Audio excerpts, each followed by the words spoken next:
jsem takhle jednou MHDčkem, nastoupil jsem špatně a jel Bčkem. Co se ale stalo z nenadání, o tom neměl nikdo ani zdání. Nastoupila jedna krásná zrska, takých je prej na světě jen hrstka. Chtěl jsem jí říct ahoj, já jsem Pavel, chybělo odhodlání.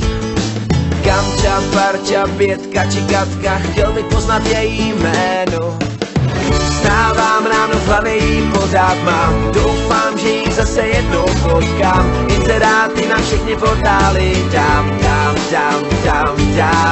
Snídám, myslím, myslí stále mám, kvůli ní jako velký Gatsby party pořádám. Asi se zblázním, jestli ji už nepotkám a na víru se dám. Na na na na na na na na na na na na.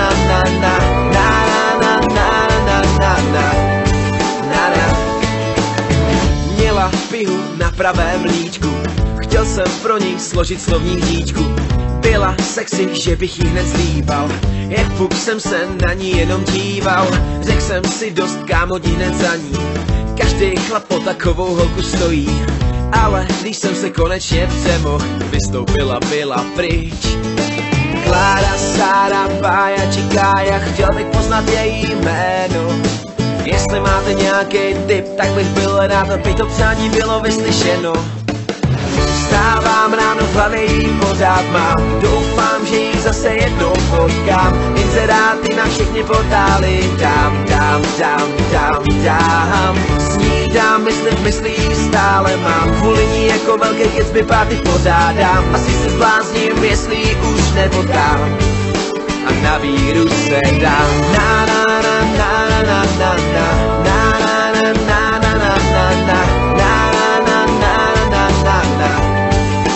na víru se dám. Na na na na na na na.